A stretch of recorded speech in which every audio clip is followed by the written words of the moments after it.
Bismillahirrahmanirrahim. Assalamualaikum warahmatullahi wabarakatuh. Sahabat rahasia kolbu rahimakumullah.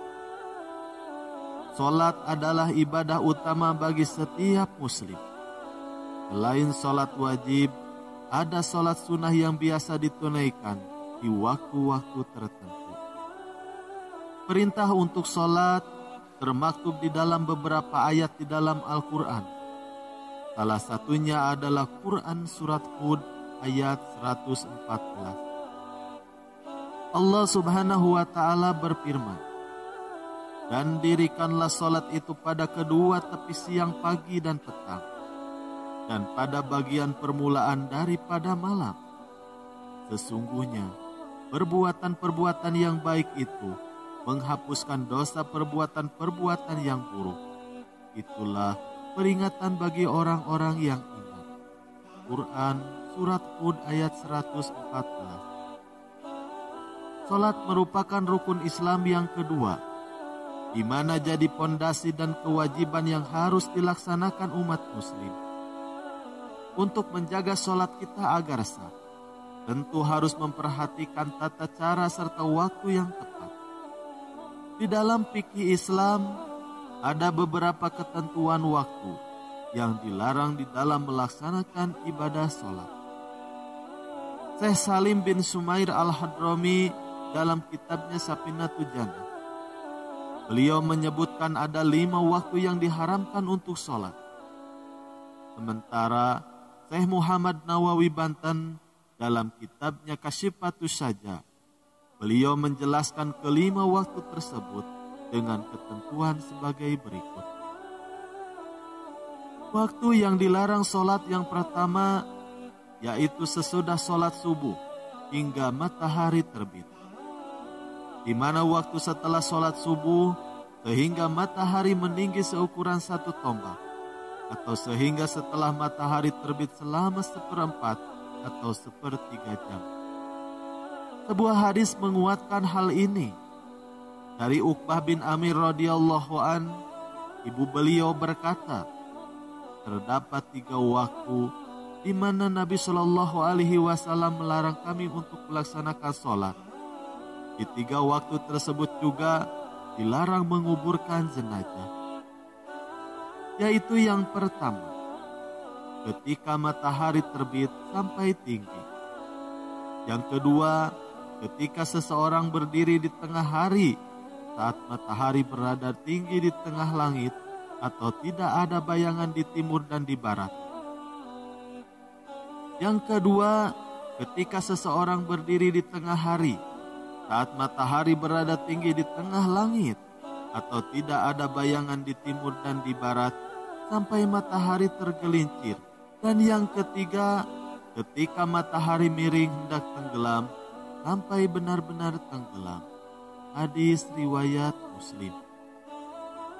Lalu yang kedua, ketika matahari tepat berada di tengah-tengah cakrawala hingga bergeser ke barat atau waktu istiwa. Waktu istiwa adalah ketika matahari tepat berada di atas kepala. Waktu ini terjadi sebelum matahari bergeser ke arah barat. Ketika matahari sudah sedikit bergeser, maka sudah masuk waktu zuhur dan diperbolehkan untuk sholat. Keharaman melakukan sholat di waktu ini tidak berlaku untuk hari Jumat. Artinya, sholat yang dilakukan pada hari Jumat dan bertepatan dengan waktu istiwa diperbolehkan dan sah sholatnya. Lalu yang ketiga, waktu dilarang sholat adalah dari sholat asar sampai mulai tenggelamnya matahari. Dalam hadis Abu Sa'id Al-Khudri, Rasulullah Shallallahu Alaihi Wasallam bersabda, tidak ada sholat setelah subuh sampai matahari tinggi, dan tidak ada sholat setelah asar sampai matahari tenggelam. Hadis riwayat Bukhari dan Muslim.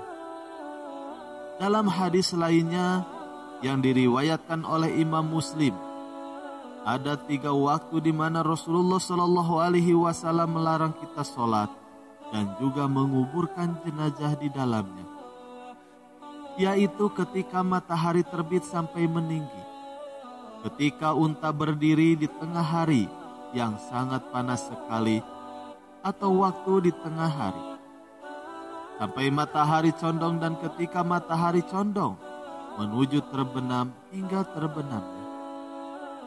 Lalu yang keempat, dari matahari mulai tenggelam hingga tenggelamnya sempurna. Waktu terlarang selanjutnya adalah sebelum maghrib dan setelah sholat asar. Hal tersebut dikisahkan ketika pertemuan antara Amir bin Abbasah dengan Rasulullah Shallallahu Alaihi Wasallam di Madinah. Amir bertanya mengenai sholat, lalu Nabi pun menjawab, "Kerjakanlah sholat subuh, kemudian tahanlah dari mengerjakan sholat ketika matahari terbit sampai tinggi, karena matahari terbit di antara dua tanduk setan, dan ketika itu orang-orang kafir sujud kepada matahari. Kemudian sholatlah, karena sholat itu disaksikan atau dihadiri oleh para malaikat, hingga tombak tidak memiliki bayangan. Kemudian tahanlah dari mengerjakan sholat, karena ketika itu neraka jahanam dinyalakan atau dibakar dengan nyala yang sangat panas. Apabila telah datang bayangan yang jatuh ke arah timur saat matahari awal, maka sholatlah, karena sholat itu disaksikan atau dihadiri oleh para malaikat, hingga engkau mengerjakan sholat asar. Terus boleh mengerjakan sholat sampai selesai sholat asar, lalu kemudian tahanlah dari mengerjakan sholat hingga matahari tenggelam, karena matahari tenggelam di antara dua tanduk setan. Dan ketika itu adalah orang-orang kafir sujud kepada matahari. Wallahu a'lam bishawab. Semoga apa yang kami sampaikan di video ini bermanfaat bagi kita semua. Amin ya robbal alamin. Sekian yang bisa kami sampaikan.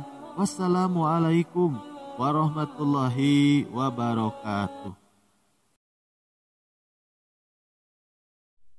A'udzu billahi minasy syaithanir rajim.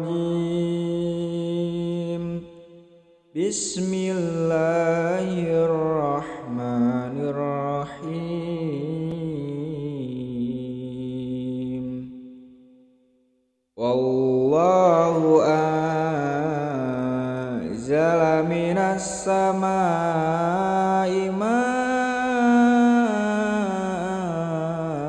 فأحيا به الأرض بعد موتها إن في ذلك لآية لقوم يسمعون وإن لكم في الأنعام